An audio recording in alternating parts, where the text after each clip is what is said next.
আমি এটাই বলবো, দেখুন আমি আমার পৈতে শুয়ে বলতে পারি, আমি বিজেপিতে থাকতেও কারোর থেকে কোনোদিন একটা ফুটো করে নিইনি, তৃণমূলে এসেও সেই কাজ করব না। আমি আপনাদের ছোটো ভাইয়ের মতো আপনাদের পাশে থাকবো। আমাদের বিজেপি বেঙ্গলের নেতারা এতটাই ছেঁচড়া, আমি বলতে বাধ্য হচ্ছি। দেখুন এরা এখন যারা বঙ্গ বিজেপি বা ব্যারাকপুরের নেতা আছে, এরা হচ্ছে ধান্দাবাজ। না ঠিক আছে, যিনি দাপাতেন কী বেসিসে দাপাতেন, দেখুন উনি এখন মিডিয়াতে রেলেভেন্ট থাকার জন্য টুকটাক বাইট ফাইট দিচ্ছেন। শুভেন্দু অধিকারী আমাকে ব্যক্তিগতভাবে থ্রেট দিয়েছে, ঠিক আছে। তো আমার মনে হয় আমি 12 বছর ধরে রাজনীতি করছি, এত ডেডিকেটেডলি এখানে কাজ করেছি, তারপর আমি ওনার পয়সায় খাই না পড়ি না, ওনার কথা আমি শুনবো? ওনার যারা চেলা চামুন্ডা এখানে উনি বসিয়েছেন, যারা নিজের বুথে জিততে পারে না, বাড়ি থেকে 5টা ছেলে বার করতে পারে না, রাস্তায় গাড়ি করে ঘুরে বেড়ায়, কোনোদিনও মাটির সঙ্গে ইন্টারাক্ট করেনি, তারা নাকি নেতা, এবং তাদের নেতৃত্ব আমাদেরকে মেনে নিতে হবে। শুধু আমি না, আপনি দেখুন বিজেপির ভেতরে বহু লোক আছে যারা আমার সঙ্গে কন্ট্যাক্টে আছে। অনেকের কী হয়, চেঞ্জটাকে লোকে ভয় পায়। কাউকে কোনো নেতার হাত না ধরে, বা আমরা উপগ্রহ নই, আমরা নিজেরা গ্রহ, আমাদের অন্যের আলো লাগে না আলোকিত করতে, কারণ আমরা মাটির সঙ্গে নেমে কাজ করি, ঠিক আছে। কোনো নেতার হেল্প ছাড়াই আমরা 200-250 অ্যাক্টিভ মেম্বার করতে পেরেছি। আমরা নিজেরা সংগঠন দাঁড় করিয়েছি। বিজেপিতে থাকাকালীন আমি 1000 ছেলে দাঁড় করাতে পারতাম, এখন আমি 1500 ছেলে দাঁড় করাতে পারি, কারণ এরা আমাকে ফলো করে চলে, ঠিক আছে। এদেরকে আমি নিয়ে চলি, এদের 12 মাস আমি এদের সঙ্গে থাকি। বিজেপি এখন ফোকাস এইটার কারণ না যে তারা মানুষের জন্য কাজ করবে, তারা পাওয়ার হাংরি হয়ে গেছে। আপনি দেখবেন এখন বিজেপির যা মিটিং মিছিল হয়, শুধু স্টেজে উঠে সেলফি তোলা। আগে যখন বিজেপির মিটিং হতো, আমি যখন যেতাম, আমি যখন বিজেপির সঙ্গে ছিলাম, 200-300 লোক আমি নিজে একা টানতাম, একা নিয়ে যেতাম। এখন আপনি বিজেপির মিটিং নিজে দেখবেন কটা ছেলে পিলে হয়। নমস্কার, ওয়েলকাম টু দিনভর 24। দিনভর 24 নিয়ে আমি মৌসুমি আজকে চলে এসেছি ব্যারাকপুরে, এবং এই মুহূর্তে রয়েছি 108 নম্বর ব্যারাকপুর এবং 107 নম্বর নোয়াপাড়া তৃণমূল কর্মী অভিষেক চ্যাটার্জির সঙ্গে। নমস্কার, ওয়েলকাম টু 24 আওয়ার্স। নমস্কার ম্যাডাম। নমস্কার সবাইকে। বহু বছরের বিজেপিতে রাজনীতির জীবন সূচনা ওখান থেকেই, তারপরে যে তৃণমূলে আসা। দেখুন পলিটিক্সে যেমন বলে না, change is the only constant, সেটা কিছু করার নেই। কারণ ব্যাপারটা হচ্ছে যে বিজেপির এখন যা কারেন্ট সিনারিও আছে, সেইখানে আপনি বলতে পারেন যে বেঙ্গলে বিজেপি ইজ ভেরি ডুইন্ডলিং, ডিলিপিটেড কন্ডিশনে আছে, এবং বিজেপির নিজেদের মধ্যে এত গোষ্ঠীদ্বন্দ্ব, এবং বিজেপি যেটার জন্য জানা যায় সেন্ট্রালে, সেটা হচ্ছে স্ট্রাকচার, সেই স্ট্রাকচার এখনও নেই। আমাদের বিজেপিতে প্রেসিডেন্ট চেঞ্জ করা হওয়া উচিত ছিল জুলাইতে, জুলাই কেটে গেল, অক্টোবর, নভেম্বর, ডিসেম্বর কেটে গেল, এখনও প্রেসিডেন্ট নেই। দেখুন বিজেপি আগে কনস্টিটিউশন মানত বাজপেয়ীজির সময়, তখন কী ছিল, 1 পার্সন 1 পোস্ট। আপনি দেখুন এখন একজন আছে 2-2টো পোস্ট ধরে বসে আছে। এবং তার থেকে বড় কথা হচ্ছে, আমি এটা অহংকার করে বলছি না, বাট ব্যাপারটা হচ্ছে আমরা যারা একটু পড়াশোনা করেছি বা শিক্ষিত, যখন আমাদের মাথায় ওপর অশিক্ষিত নেতাকে বসানো হয়, তখন আমাদের কাজ করতে অসুবিধা হয়। আমাদের যিনি আমাদের ডিস্ট্রিক্ট প্রেসিডেন্ট, তিনি নিজের বুথ জেতাতে পারেন না। তো মানুষের কাছে যখন আমরা যাই, তখন আমাদেরকে কোয়েশ্চেন করে কাকে ভোট দেবো, ওনাকে, সেই জন্য আমাদের পিছিয়ে আসতে হয়। তো আমি নিন্দাতে যেতে চাই না, কিন্তু আমি এটাই বলবো তৃণমূলের কালচারটা অনেক ডিফারেন্ট। কারণ বিজেপিতে যারা নিজেরা একদম ইনকেপেবল, যারা কাজের মানুষ নয়, কাছের মানুষ হয়ে অনেক উপরে আছে, ওয়ারাস তৃণমূল কংগ্রেস খুব পারফরমেন্সের উপর ডিপেন্ড করে। আপনি কি করছেন, গ্রাউন্ডে আপনার ইন্টারভেনশন কতটা আপনি মাটি কামড়ে আছেন, তো সেখানে এটা ওইভাবে আপনাদেরকে রিওয়ার্ড করা হয় তৃণমূল কংগ্রেসে। সেই জন্য যেহেতু এটা পারফরমেন্স ওরিয়েন্টেড অর্গানাইজেশন, এবং এখানে মানুষের মধ্যে একটা খুব ইউনিক জিনিস বলি, আমি এটা না বললেই নয়, পার্থ ভৌমিকদা ইজ এ জেন্টলম্যান, ঠিক আছে। উনি নিজে একজন এক্সট্রিমলি ওয়েল এডুকেটেড পারসন, উনি খুব মানুষকে সম্মান দিয়ে কথা বলতে পারেন, এবং শুধু আমাকে না, আমার সংগঠনের সমস্ত ছেলের সঙ্গে উনি সেইভাবেই কথা বলে। আর উনি একটা কথা বলে, আমি ওনাকে এটাই কোট করছি, উনি বলেন, ভাই আমার বন্ধু চাই, আমার ক্যাডার চাই, আমার চাকর বাকর চাই না। আমি এটা বহু জায়গাতে বলেছি, সেই জন্যই আমার তৃণমূল কংগ্রেসে আসা মেনলি। আমাদের বিজেপি বেঙ্গলের নেতারা এতটাই ছেঁচড়া, আমি বলতে বাধ্য হচ্ছি। ওখানে যদি আপনি লাভ রিয়াক্ট দিতেন, স্ক্রিনশট তুলে বলতো, দেখ তৃণমূলের পোস্টে লাইক দিয়েছে। আরে ভাই, উনি অটল বিহারী বাজপেয়ী, উনি মমতা ব্যানার্জি আমাদের CM, I have to respect the position, সেখানে কোনো মানে হয়? আর তার থেকে বড় কথা হচ্ছে, দেখুন এরা এখন যারা বঙ্গ বিজেপি বা ব্যারাকপুরের নেতা আছে, এরা হচ্ছে ধান্দাবাজ, এরা সব দোগলা। প্রসঙ্গতই বলি যে এখানে অর্জুন সিং তো দাপিয়ে বেড়ান। না ঠিক আছে, যিনি দাপাতেন কী বেসিসে দাপাতেন, দেখুন উনি এখন মিডিয়াতে রেলেভেন্ট থাকার জন্য টুকটাক বাইট ফাইট দিচ্ছেন, ঠিক আছে। উনি সাংসদ হতে পারেন, কিন্তু ব্যাপারটা হচ্ছে আমাদের যে এখানে ফেস এলওপি ছিলেন কে, এলওপি শুভেন্দু অধিকারী আমাকে ব্যক্তিগতভাবে থ্রেট দিয়েছে, ঠিক আছে। তো আমার মনে হয় আমি 12 বছর ধরে রাজনীতি করছি, এত ডেডিকেটেডলি এখানে কাজ করেছি, তারপর আমি ওনার পয়সায় খাই না পড়ি না, ওনার কথা আমি শুনবো? উনি দেখুন, আমি আপনাকে রেকর্ডিংও দিয়ে দেবো, উনি দেখতে চেয়েছেন আমি কত বড় নেতা, সেই জন্যই আর তৃণমূলেতে আসা। উনি যখন দেখতে চেয়েছেন, কারণ ওনার যারা চেলা চামুন্ডা এখানে উনি বসিয়েছেন, যারা নিজের বুথে জিততে পারে না, বাড়ি থেকে 5টা ছেলে বার করতে পারে না, রাস্তায় গাড়ি করে ঘুরে বেড়ায়, কোনোদিনও মাটির সঙ্গে ইন্টারাক্ট করেনি, তারা নাকি নেতা, এবং তাদের নেতৃত্ব আমাদেরকে মেনে নিতে হবে। শুধু আমি না, আপনি দেখুন বিজেপির ভেতরে বহু লোক আছে যারা আমার সঙ্গে কন্ট্যাক্টে আছে। অনেকের কী হয়, চেঞ্জটাকে লোকে ভয় পায়। অনেকে ভাবে কি এতদিন ধরে বিজেপি করেছি, তৃণমূলে গেলে লোকে কটাক্ষ করবে, বাজে কথা বলবে, আসতে চাইছে না, কিন্তু তারা ভেতরে ভেতরে কানেকশন আছে। ভোটের সময় আমরা বুঝিয়ে দেবো কারা কোন দিকে আছে। কিন্তু আগে তো আপনার এই বিজেপিকেই ভালো লাগতো। দেখুন, মানুষ না, মানে it is very, politics itself is very people driven. আমার বিজেপির নেতৃত্বকে ভালো লাগতো, এখনও ভালো লাগে। নীতিন গাডকারিজি খারাপ মানুষ? আপনি নিজে বলুন। নীতিন গাডকারিজি, শিবপ্রকাশজি, অনেকে ভালো মানুষ বিজেপির মধ্যেও আছে, তৃণমূলেও সে সময় ভালো মানুষ ছিল। ঠিক আছে, এই যে আমাদের যারা নেতা নেতৃত্ব এখন আছে বা ভবিষ্যতে আসবে, তাদের বিহেভিয়ারের ওপর ডিপেন্ড করে আগামী দিনে পলিটিক্সটা কীভাবে এগোবে, তার 5 ইয়ার প্ল্যান কী, তার 10 ইয়ার প্ল্যান কী। আমি যাদের সঙ্গে রাজনীতি করতাম তারা বাজপেয়ীজির দিকের লোক ছিল, তারা এখনও বিজেপিতে আছে, তাদের সঙ্গে যথেষ্ট ভালো সম্পর্ক, এবং আমি তাদেরকে বলে গিয়েছি, কারণ তারাই বলেছে ভাই মানুষের জন্য কাজ করো। এবং আপনি এটা জেনে আপনি চমকে যাবেন, তারা আমাদের নেত্রী মমতা ব্যানার্জি, অভিষেক ব্যানার্জির সঙ্গে যথেষ্ট মানে ভালো অংশে আছেন। ঠিক আছে, অবশ্যই রাজনীতি দেখুন বলার তারিকা আছে। ঠিক আছে, আমাকেও আমার নেতারা সেইভাবে কথা বলতে পারতেন। আমি সংগঠনের কাউকে কোনো নেতার হাত না ধরে, বা আমরা উপগ্রহ নই, আমরা নিজেরা গ্রহ, আমাদের অন্যের আলো লাগে না আলোকিত হতে, কারণ আমরা মাটির সঙ্গে নেমে কাজ করি। ঠিক আছে, কোনো নেতার হেল্প ছাড়াই আমরা 200-250 অ্যাক্টিভ মেম্বার করতে পেরেছি, আমরা নিজেরা সংগঠন দাঁড় করিয়েছি। বিজেপিতে থাকাকালীন আমি 1000 ছেলে দাঁড় করাতে পারতাম, এখন আমি 1500 ছেলে দাঁড় করাতে পারি, কারণ এরা আমাকে ফলো করে চলে। ঠিক আছে, এদেরকে আমি নিয়ে চলি, এদের 12 মাস আমি এদের সঙ্গে থাকি। তো সেই জন্য নেতৃত্ব দেওয়াটা মানুষ রিলেটেড ব্যাপার। সেখানে আইডিওলজি তো আছেই, কিন্তু মানুষ পার্টিকে পরে দেখে, একদম সামনের মানুষটাকে আগে দেখে। আর আমার নেতা যখন মমতা ব্যানার্জি, অভিষেক ব্যানার্জির, পার্থদার মতো গ্রাউন্ডেড লোক আছে, যারা মাটি থেকে উঠেছে না, তাদের একটা আশীর্বাদের ফ্যাক্টর তো থাকেই না। তো সেই জন্য সেই জায়গাটা আমার মনে হয়েছে কি তৃণমূল আসাটা আমার জরুরি, এবং সেই জন্যই আমি এসেছি। আমাদের, আপনি বলুন তো বিজেপির কোন নেতাকে দেখেছেন আপনি যে কারুর গ্রামের বাড়িতে ঢুকে গিয়ে সেখানে তেলমুড়ি ভাজা দিচ্ছে, বা চপ ভাজছে, বা চা করে দিচ্ছে? আপনি দেখেছেন? আমাদের রিসেন্টলি একটা ছেলে মনীষ বলে মারা গেছে রেল অ্যাক্সিডেন্টে। আমি তার বাড়ি একদম গ্রামের মধ্যে, একদম বস্তির মধ্যে, আমাকে যেতে হচ্ছে, ছোট্ট গলি, যাওয়া যায় না, আমি গেছি। তার ঠাকুমাকে আমি জড়িয়ে ধরেছি, সে আমার বুকে জড়িয়ে কেঁদেছে, এমন কেঁদেছে আমার জামা ভিজে গেছে। হতে হবে, এখানে মানুষের ব্যাপার আছে। তখন আমার ভালো লাগতো, কারণ তাদেরকে অনেক দূর থেকে দেখেছি, তো সামনে দেখিনি। কিন্তু পার্থটাকে আমি খুব ক্লোজ থেকে দেখেছি। সেই জন্য আমি একটা জোর গলায় ঘটনা বলতে পারি। রিসেন্টলি জিআইএমএস এর ওপেনিং হয়েছিল এখানে একটা হসপিটালে। পার্থদা এমন একটা মানুষ যিনি নেতা তৈরি করেন। ঠিক আছে, দেখুন, good leaders create better leaders. উনি 2টো সারি চেয়ার ছিল, আমি দেখলাম উনি সোমনাথদা, সুবোধদা, সোমনাথদাকে বললো তোমার একটু আগিয়ে গিয়ে বসো, আমি পেছনে বসছি। তো উনি লোককে স্পেস দেয়। দেখুন, একটা 12 বছরের ভালোবাসা সংসার, তো বিজেপিটা আমার কাছে বলতে পারেন পিতৃস্থানীয়, মাতৃস্থানীয় এবং কন্যাস্থানীয়। তো আমি তো বিজেপিকে ভালোবাসতাম। আমি এবারে ওনার একটা ভালোবাসার জায়গা। এবার আমি দেখছি আমার ছেলে বা মেয়ে অন্যায় করছে, কিন্তু তাকে যদি প্রশ্রয় দিই, সে তার আরও বাঁদর হয়ে উঠবে, আরও বেলাল্লাপনা করবে। সেই জন্যই আমার এখানে চলে আসা। তার কারণ হচ্ছে কি, বিজেপি এখন ফোকাসড এইটার কারণ না যে তারা মানুষের জন্য কাজ করবে, তারা পাওয়ার হাংরি হয়ে গেছে। এবার যে কোনো পার্টি যখন বেশি পাওয়ারিং হয়, তাদের সঙ্গে মানুষের ডিসকানেক্টটা অনেক বেড়ে যায়। আপনি দেখবেন এখন বিজেপির যা মিটিং মিছিল হয়, শুধু স্টেজে উঠে সেলফি তোলা। আগে যখন বিজেপির মিটিং হতো, আমি যখন বিজেপির সঙ্গে ছিলাম, 200-300 লোক আমি নিজে একা টানতাম, একা নিয়ে যেতাম। এখন আপনি বিজেপির মিটিং নিজে দেখবেন কটা ছেলে পিলে হয়। ওই দেখুন, কিছু ন্যাশনাল ইভেন্টসে লোক দাঁড় করানো খুব ইজি। আপনি 200-300 খরচা করে বাস ভরে ছেলে আনতে পারবেন, কিন্তু সেই ছেলেরা ওরকমই আসবে, যাবে, চলে যাবে। আপনি যতক্ষণ না মাটিতে গ্রাউন্ডেড থাকবেন না, আপনি ছেলে পিলে দাঁড় করাতে পারবেন না। আপনাকে বুঝতে হবে, আমি যেদিনকে জয়েনিং করি সেদিনকে রামনবমী ছিল। ঠিক আছে, কিন্তু সেই রামনবমীর দিনেও আমার সঙ্গে হিন্দু ছেলে, মুসলিম ছেলেরা সবাই এসছে। কারণ কি, দাদার জয়েনিং আছে, দাদার ভালোবাসা আছে। কে আসছে? পার্থদা আসছে, ব্যাস, আর কোনো কথাই নেই। তো আপনার এই যে ইউএসপিটা বা আপনার এই যে লেভারেজটা আপনি তখনই পাবেন যখন আপনি গ্রাউন্ডেড। আপনি যদি শুধু সেলফি তুলতে ব্যস্ত থাকেন আর গাড়ির কাঁচ তুলে এসি চালিয়ে চলে যান রাস্তা দিয়ে, আপনার মনে হয় আপনার পেছনে লোকজন থাকবে না, এই বাস। যেই 21-এ আপনারা মার খেয়েছিলেন সেই পার্টিতেই আজকে জয়েন করেছেন, তাহলে সেই সময়ের প্রতিশ্রুতি কি? দেখুন, আমি আবারও বলছি, যারা মারধর করে না, এটা একটা স্পেসিফিক সেগমেন্ট অফ পিপল। ঠিক আছে, এদের কাজই হচ্ছে গুনস, এরা সব জায়গাতে সব সময় থাকবে, যে এরা they sell to the highest bidder, যে পয়সা দেবে তার কাছে যাবে। ঠিক আছে, তো এই যে স্পেসিফিক কিছু লোকের জন্য, যেমন আমি বলতে পারি শান্তনুদা বলে আমাদের একজন বিজেপিতে ছিল, যার ঘর ভাঙা হয়েছিল। ঠিক আছে, সেটা তৃণমূল ভেঙেছিল সেই সময় মারপিট, কিন্তু এবারে আপনি পুরো হোল পার্টিটাকে ব্লেম করতে পারবেন না। কিছু স্পেসিফিক লোক টার্গেটেড ওনার বাড়িটা ভেঙেছিল, এবং লতায় পাতায় জানা যায়, যেটা রিউমার্স আছে, কনফার্ম না, যে তারা অর্জুন সিংয়ের লোক ছিলেন। ঠিক আছে, হতেই পারে। এবার তার যখন বাড়ি ভেঙেছিল তখন সেই সময়, তারপরে যখন তিনি ক্লেম করেছিলেন, একটা কী হয়, ইলেকশনের পরে একটা ড্যামেজ রিপোর্ট দিতে হয়, যে ড্যামেজ হয়েছে কত টাকার প্রপার্টি।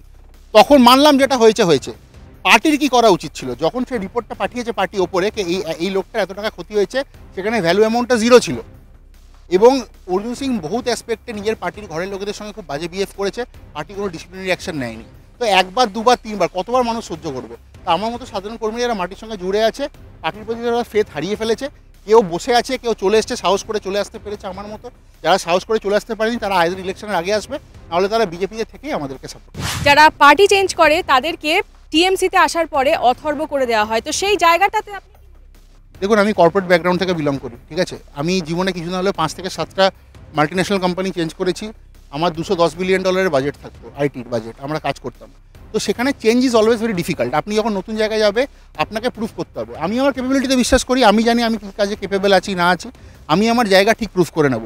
দেখুন, দ্য থিং ইজ দ্যাট আমি যে আমার কাজ করছি সেই কাজটা যে অ্যাটলিস্ট অ্যাকনলেজড হবে বা যে লোকে দেখবে, এই প্রমিসটাই আমি এক্সপেক্ট করতে পারি। তার ফলে আমি কি পাবো সেটা তো আমি জানি না, বা আমার এক্সপেক্ট করাটাও ভুল, কারণ আমি একটা নতুন জায়গায় এসেছি। আমার আগে তৃণমূল অনেকে করেছে, যারা আছে নিশ্চয়ই তারা আগে চান্স পাবে। ওয়্যারএজ আমি যে আমার কাজ করছি, আমার কাজটা কতটা ইম্প্যাক্টফুল। একজন হতেই পারে 10 বছর 15 বছর ধরে তৃণমূল কংগ্রেস করছে, আর আমি হয়তো 1 মাস ধরে করছি, কিন্তু আমার কাজটা যদি ইম্প্যাক্টফুল হয় তাহলে আমার ভ্যালু বেশি। আমি সেটাই তো প্রথমে বললাম, Trinamool Congress is very performance driven. এখানে যার পারফরমেন্স ভালো তাকে ভ্যালু করা হয়।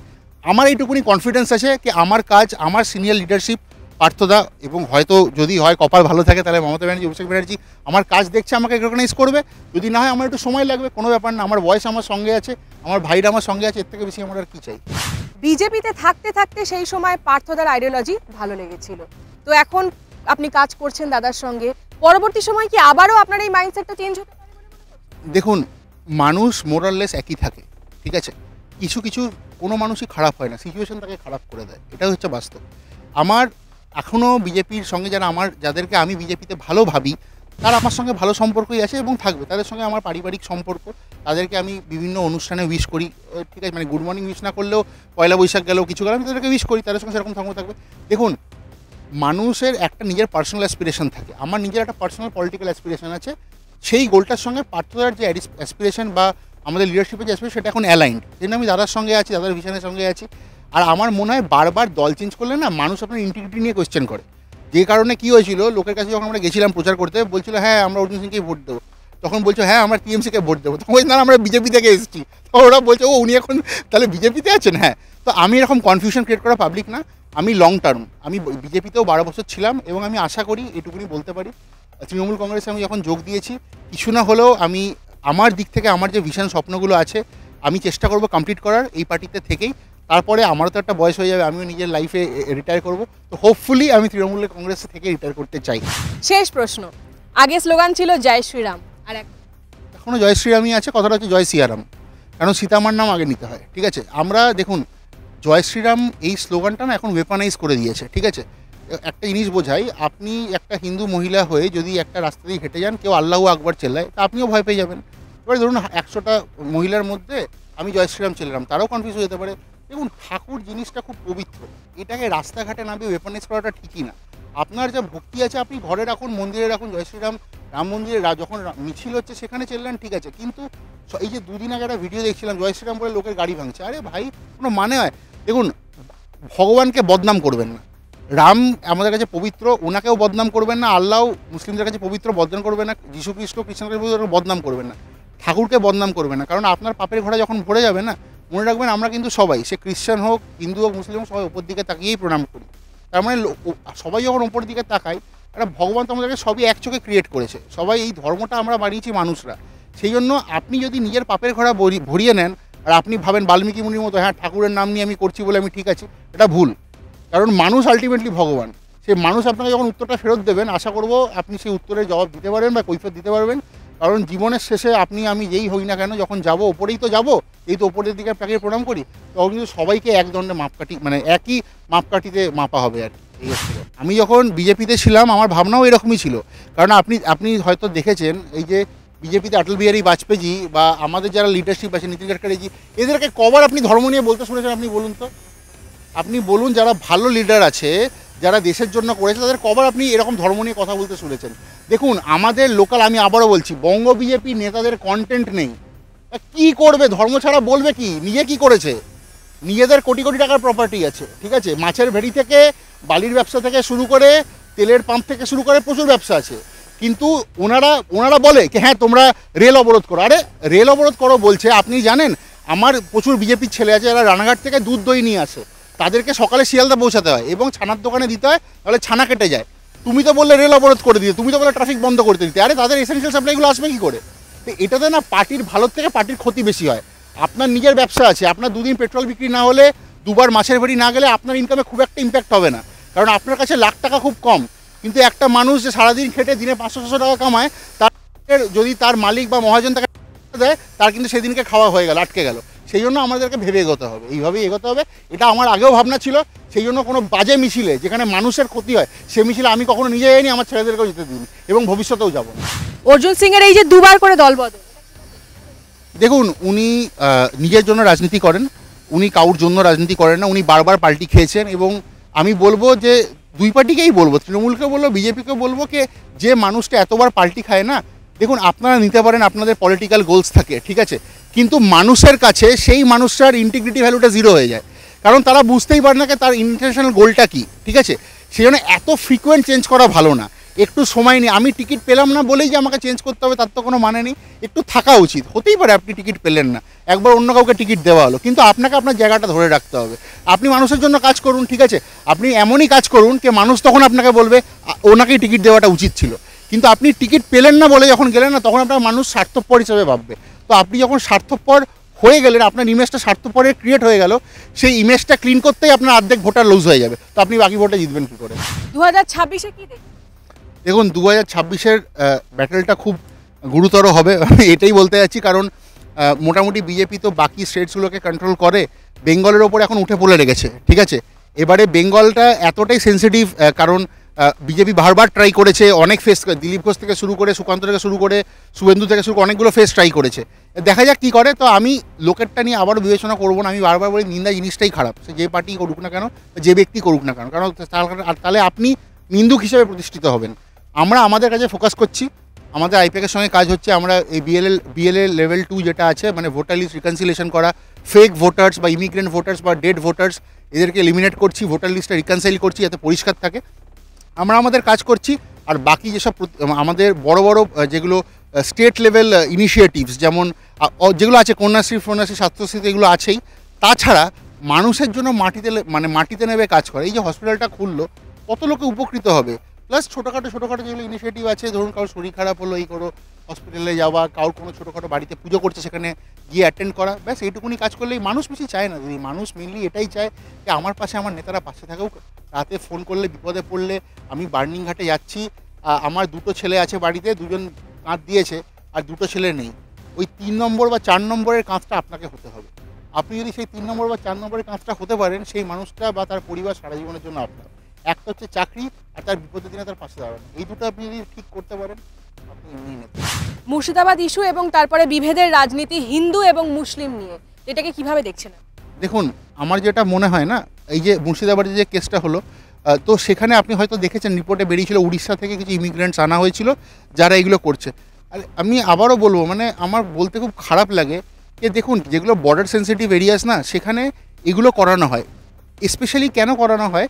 কারণ কি আপনার ভোট ব্যাঙ্কটাকে টানতে হবে। দেখুন বলে না, fear is a great motivator, ভয়ের থেকে বড় মোটিভেটার কেউ হয় না। আরে আপনার বাড়িতে দেখুন, ধরুন আপনি একটা সিসিটিভি ক্যামেরার ব্যবসা করেন, আপনাকে কোথাও এরিয়াতে সিসিটিভি বিক্রি করতে হবে, আপনি কী করবেন? আপনি লোক লাগিয়ে বাড়িতে চুরি করাবেন, লোকে ভয় পেয়ে করে না সিসিটিভি লাগাবে। সেই কাজটাই বিজেপি করছে, ইচ্ছা করে রাইট লাগাচ্ছে। কিছু কিছু জায়গাতে লোক এনে হোক বা লোককে উস্কে দিয়ে হোক বা পেছন থেকে হোক, পেছন এরকম করাচ্ছে। তো আমার মনে হয় এটাতে ওভারঅল ডিস্ট্রিবিউটিভিটি ক্রিয়েট হয়। দেখুন আপনি when you create a monster না, that monster will bite you. এটা ইন্টারন্যাশনাল ক্ষেত্রে হয়েছে, যেমন ইউএস একসময় তালিবানদেরকে আর্ম করেছিল রাশিয়ার আগেনস্টে ফাইট করার জন্য। এখন দেখুন ইউএসের সবচেয়ে বড় প্রবলেম হচ্ছে তালিবান। সেরকমই আপনি যদি এরকম কিছু গুন্সদেরকে ব্রিড করেন আপনার একটা ভোট জেতার জন্য, একসময় এরকম হবে যখন আপনি এদেরকে কন্ট্রোল করতে পারবেন না। আমি আবারও বলছি, নোয়াপাড়া, ব্যারাকপুর, অন্তত আমি বেশি বড় রাজনীতি করি না, অল্প রাজনীতি করি। ব্যারাকপুর, নোয়াপাড়া, আমার যারা বন্ধু ভাইরা আছে হিন্দু মুসলিম, আমরা সবাই মিলেমিশে থাকি। এখানে কারোর ক্ষমতা নেই রাইট লাগাবে, সে যত বড়ই গুন্ডা হোক না কেন। কিন্তু ব্যাপারটা হচ্ছে যেগুলো বর্ডার এরিয়া আছে, আমি আমার ভাইদেরকে রিকোয়েস্ট করব, মুসলিম ভাইদেরকে, হিন্দু ভাইদেরকে, ভাই একবার ভেবে নিও, একবার দেখো তুমি যে ছেলেটাকে মারছো তার সঙ্গে যখন দুর্গাপুজো বা ঈদে দেখা হবে, তুমি যখন ওকে গলা জড়াতে পারবে না, তোমার ভালো লাগবে? সেই জন্য কোনো নেতার কথায় নেচো না। রাজনীতি নিশ্চয়ই করবে, 12 মাস রাজনীতি করো, কোনো অসুবিধা নেই, কিন্তু ধর্মের ভিত্তিতে রাজনীতি করো না। কারণ তুমি যদি একবার সেই বিভেদটা ক্রিয়েট করো না, যখন তোমার বাড়িতে শরীর খারাপ হবে, ভগবান খুব নিষ্ঠুর, এটা মনে রাখবে। এরকম না হোক যে তোমার অ্যাক্সিডেন্ট হলো আর তোমার রক্তের দরকার পড়লো, তুমি একটা হিন্দু ছেলে, তোমাকে একটা মুসলিম রক্ত দিল, বা তুমি একটা মুসলিম ছেলে, তোমার অ্যাক্সিডেন্ট একটা হিন্দু ছেলে তোমার রক্ত দিল। এটাই বলবো, হিন্দু মুসলিম সবাই একসঙ্গে মিলে থাকো, আমরা ভাই ভাই ভাই এইভাবেই চলি। এটাই আমাদের মানে নির্দেশ ওপর থেকেও, আমরা এই মটো বা এই ফিলোসফিকেই ফলো করি, আর আমি এভাবে এগিয়ে চলছি। আর আগামী 3 থেকে 5 বছরের মধ্যে মানুষের জন্য কি কি কাজ আনার একটা ভাবনা চিন্তা বা পরিকল্পনা রয়েছে? দেখুন, একটা খুব অ্যাডভান্টেজিয়াস জিনিস কি, আমরা ছোটোখাটো এই রাস্তা হচ্ছে, বিল্ডিং হচ্ছে, এখানে যে আপনি খুব লিমিটেড পিপলকে এমপ্লয় করতে পারবেন। আপনি তখনই নিজের কনস্টিটিউয়েন্সি বা ভোটার যে আপনার বেস আছে সেটা ধরে রাখতে পারবেন যখন আপনি এমপ্লয়মেন্ট দেবেন। মোদ্দা কথা সেইটা। কারণ প্রথম কথা হচ্ছে, আমি একটা জিনিস খুব ইম্পর্টেন্ট এটা বলি, যে হিন্দু মুসলিমের এই যেটা বিজেপি বিভাজনের রাজনীতি করে, এটা ব্যারাকপুর নওপাড়াতে চলবে না। এটার প্রাইমারি লজিক হচ্ছে, কারণ আমি নিজে, আমার প্রচুর মুসলিম বন্ধুবান্ধব আছে, আমাদের রামনবমীর মিছিলে মুসলিম ছেলেরা বেরোয়, আমরাও মহরমের মিছিলে বেরোই। এখানে কালচারটাই আলাদা। আমরা একসঙ্গে আলু কাবলি খাই, ফুচকা খাই, ফুটবল খেলেছি, একই গ্লাস থেকে, একই বোতল থেকে মুখ লাগিয়ে জল খেয়েছি। তো সেখানে এটা পসিবল না, নাম্বার 1। নাম্বার 2, আমার যে একটা ইচ্ছা সেটা হচ্ছে, দেখুন এখানে 3টে ইন্ডাস্ট্রি খুব ফেমাস। ব্যারাকপুরে আপনি শুনেছেন হয়তো শাঁখারিপাড়া আছে, শাঁখারিপাড়া আছে। তো শাখার যে একটা কালচারাল হেরিটেজ আছে, এবং শাখা খুব বাইরে এক্সপোর্ট করার যে পটেনশিয়ালটা আছে, ওটা ম্যাসিভ। তো ওইটা না খুব আনঅর্গানাইজ সেক্টর। ওটাকেই যদি আপনি অর্গানাইজ করতে পারেন, সেখানে মহাজন যারা আছে তারা, এবং যারা ধরুন শাখা পালিশ করে, তারাও ভালো ইনকাম করতে পারবে। কারণ এক্সপোর্টে আপনার রেভিনিউ সাইকেলটা অনেক বেশি, এবং রেভিনিউ জেনারেশন অপরচুনিটি বেশি। সেকেন্ড হচ্ছে, নোয়াপাড়াতে আমাদের এখানে মাতারাঙ্গি নীলগঞ্জে বাজি ফ্যাক্টরি আছে, আপনি হয়তো শুনেছেন। তো এখানে এইটা খুব আনঅর্গানাইজ সেক্টর। তো এখানে যদি বাজিটা আমরা করে নেপাল, শ্রীলঙ্কা, যেখানে সাইড নেবারিং কান্ট্রিজ, যেখানে এক্সপোর্ট করতে পারি, বা ইন্ডিয়ার মধ্যেই বাজিতে স্পেশালি এখন দেখবেন গ্রিন বাজি উঠছে, যেখানে কার্বন মনোঅক্সাইড বা লোয়ার অক্সাইডসগুলোর যেগুলো পলিউটেন্টস বা হেভি পলিউটেন্টস, সেগুলো ইউজ করা যাবে না। সেখানে যদি আমরা রিস্ট্রাকচারিং করে একটা বাজি ইন্ডাস্ট্রি এখানে করতে পারি, যেটা সারা বছর চলবে, দ্য ম্যাসিভ অপরচুনিটি, প্রচুর ছেলে এমপ্লয়মেন্ট পাবে। আর third and the most important, আপনি জানেন ব্যারাকপুরে দুধ বাজার ছিল, তো এখানে যে মহিষ বা গরুর দুধ, এরা সব এক্সপোর্ট, এগুলো সব বাইরে কলকাতার দিকে চলে যায়। তো দেখুন, একটা র মেটেরিয়ালের দাম যেটা 50 টাকা 60 টাকা লিটার, সেটাকে যদি আপনি অর্গানিক্যালি প্রসেস করে আইদার পনির, চিজ বা আইসক্রিম বানিয়ে দেন, সেখানে সেটার ভ্যালু চেনটা বা ভ্যালুটা অনেক বেড়ে যায়। তো এই 3টে ইন্ডাস্ট্রি আমার প্রাইমারি ফোকাস আছে। যেহেতু আমি ইন্ডাস্ট্রি মার্জার অ্যান্ড অ্যাকুইজিশন দেখতাম, আমি পেপসিকো, আইটিসি, এভিনবেভ, বাডওয়াইজার এসব কোম্পানিতে ছিলাম। এগুলোই আমার ইচ্ছা আছে। আমি দাদাকে প্রজেক্টগুলো দিয়েছি, দাদা অ্যাজ অ্যান্ড ওয়েন বলবে আমরা এক্সিকিউট করবো, মানুষের জন্য আমার ছেলেগুলো চাকরি পাবো, এটাই। এতক্ষণ কথা বলে নিলাম অভিষেক চ্যাটার্জির সঙ্গে। ব্যারাকপুরে সদ্য তৃণমূলে উনি জয়েন করেছেন, তৃণমূল নেতা, ইউথ একজন আইকন। তো সেই জায়গা থেকে শুনলাম ওনার জীবনে অনেক স্বপ্ন রয়েছে এবং মানুষের জন্য কাজ করার ইচ্ছে রয়েছে। তো প্রত্যেকটা সম্প্রদায় নির্বিশেষে দর্শকদের উদ্দেশ্যে কি কোনো বার্তা পৌঁছতে চান? হ্যাঁ, নিশ্চয়ই। আমি এটাই বলবো, দেখুন আমি ইন্ডিয়ার সারা জায়গায় থেকেছি। আমি হায়দ্রাবাদেও যখন ছিলাম, তখন চারমিনারের সামনে একটা শিব মন্দির ছিল, সেখানে আমি শিবের তিলক লাগিয়ে চারমিনার ঘুরে এসেছি। দেখুন, আমাদের দেশটা না খুব বিউটিফুল। আমার ব্যারাকপুর, নোয়াপাড়া আরও বিউটিফুল। ওটাকে এরকম বিউটিফুলি রাখুন। আমি এটাই বলবো, দেখুন আমি আমার পৈতে শুয়ে বলতে পারি, আমি বিজেপিতে থাকতেও কারোর থেকে কোনোদিন একটা ফুটো করে নিইনি, তৃণমূলে এসেও সেই কাজ করবো না। আমি আপনাদের ছোটো ভাইয়ের মতো আপনাদের পাশে থাকবো। আপনাদের আপদে বিপদে আপনাদের পাশে আছি। আপনাদের বিপদে আমাকে কন্ট্যাক্ট করবেন, আমার ক্ষমতার মধ্যে যেটুকুনি থাকবে আমি করব। সবাই মিলেমিশে থাকুন, ইন্ডিয়াকে বিউটিফুল রাখুন। জয় বাংলা, জয় হিন্দ, বন্দে মাতরম। হিন্দু মুসলিম শিখ ইসাই, হিন্দু মুসলিম শিখ ইসাই।